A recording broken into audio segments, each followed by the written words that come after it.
conectado com aquela ideia, quando são em relações mais duradouras, do casamento, das mulheres também ter esse duplo mandato, né, de porque são mães, vão dar conta de mudar os homens, né? Então, assim, sempre a mulher acha que com ela aquele namorado vai ser diferente, mesmo que ela saiba que o namorado foi extremamente cafajeste, sacana, com outra namorada, com outra companheira, mas comigo vai ser diferente. Uma dimensão extremamente importante nesse processo é desnaturalizar e justamente fazer isso que nós estamos colocando, de olhar para como as relações sociais e a construção do ser homem e ser mulher estão ancorados nesses processos muito concretos de produção e de reprodução da vida. ما انت كنت عنده لو في كلام يتقال كنت انت قلته له هيسالني فين المصاريف اقول له ايه ساعتها اتصرف مش انت الراجل راجل ونص اوعي بقى اساس الجاكيت عايزاني اعمل ايه يعني. Isso se vinculou a uma dimensão da sexualidade e, ao mesmo tempo, nessa dimensão do controle do corpo e da sexualidade das mulheres, que foi sendo necessário, inclusive, para impor às mulheres essa forma de organização do trabalho, vários elementos ideológicos, culturais, simbólicos, de representação do masculino foram sendo construídos, mas sempre com essa ideia de controlar as mulheres e de dizer que o seu lugar é o lugar do mundo privado, que não é o do mundo público, não é o da cultura, da política.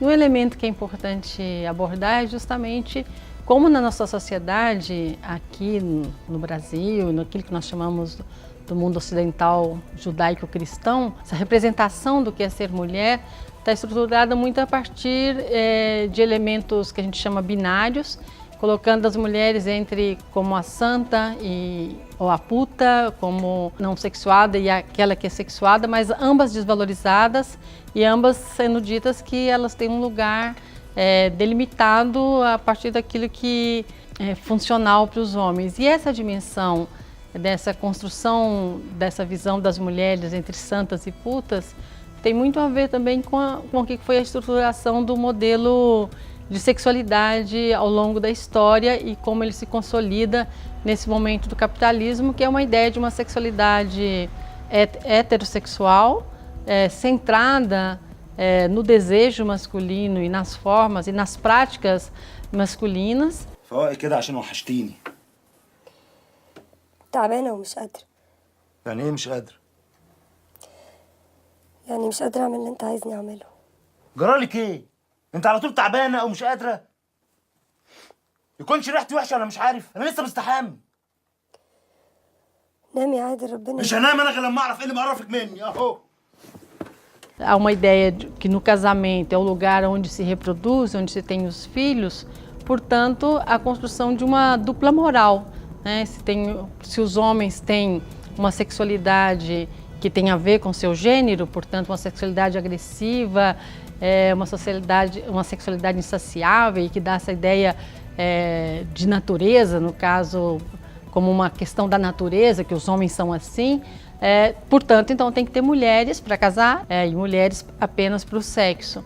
E por mais que tenha diferentes representações sobre isso, na verdade, nesse binarismo, de um lado e de outro, essas mulheres, nós mulheres, não somos consideradas sujeitos, mas somos consideradas objetos do desejo masculino. Portanto, a sexualidade das mulheres não existe, são os homens que ativam essa sexualidade.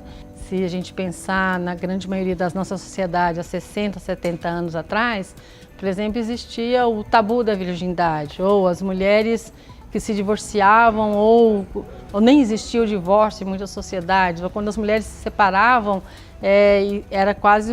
tinha quase uma impossibilidade dela continuar a sua vida, ou uma mulher que não era mais virgem não estava mais apropriada para o casamento. Por exemplo, esses são elementos que mudaram muito na nossa sociedade, mas não significa que alterou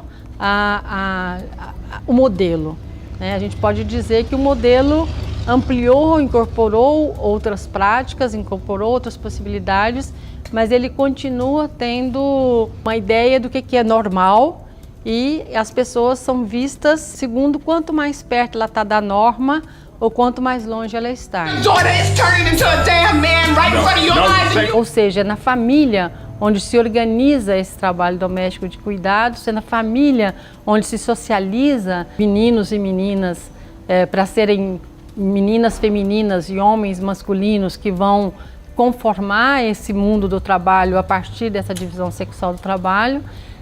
E é na família também que se organiza as práticas de controle sobre o corpo e sobre a sexualidade das mulheres. Agora, o importante também é pensar que se é na família que isso se organiza, as instituições e todos os processos que a sociedade vai organizando em termos de instituições, de formas de organização da socialização, da sociabilidade, dos serviços, do mercado, traz esse elemento de pensar a sociedade a partir dessas dimensões que nós estamos colocando, a partir dessa ideia de que as mulheres não trabalham, que as mulheres têm como seu lugar a família, que as mulheres são frágeis, passivas, que os homens são ativos, que os homens são mais fortes e que as mulheres são, portanto, dependentes dos homens.